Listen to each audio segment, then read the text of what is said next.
Avec son rôle dans la série HPI diffusée depuis 2021 sur TF1, le nom d'Audrey Fleurot est sur toutes les lèvres.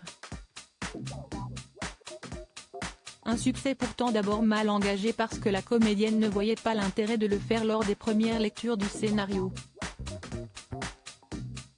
Depuis son arrivée sur TF1 en avril 2021, HPI ne cesse de séduire les téléspectateurs et réalise d'impressionnants scores d'audience, devenant ainsi la fiction la plus regardée de ces 15 dernières années. Lors du lancement de cette troisième saison, en mai dernier, pas moins de 8,38 millions de Français se sont réunis devant le petit écran.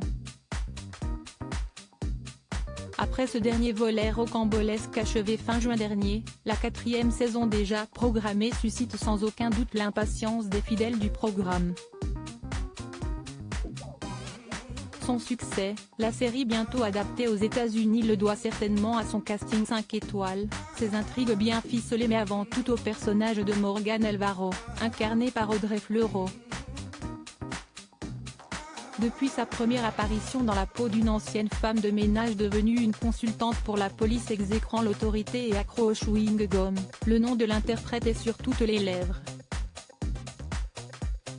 Pourtant, la réussite du projet semblait particulièrement mal engagée tandis que la fiction ne suscite d'abord pas un grand intérêt du côté l'héroïne rousse.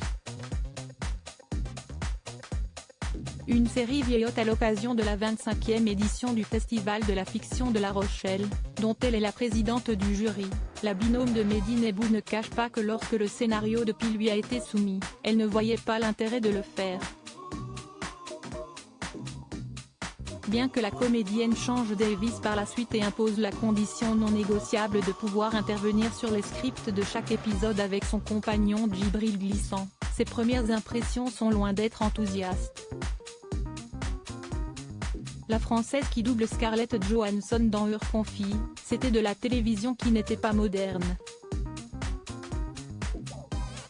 Mais le personnage m'est resté en tête. Un premier jugement qu'Audrey Fleurot doit désormais se féliciter de ne pas avoir écouté.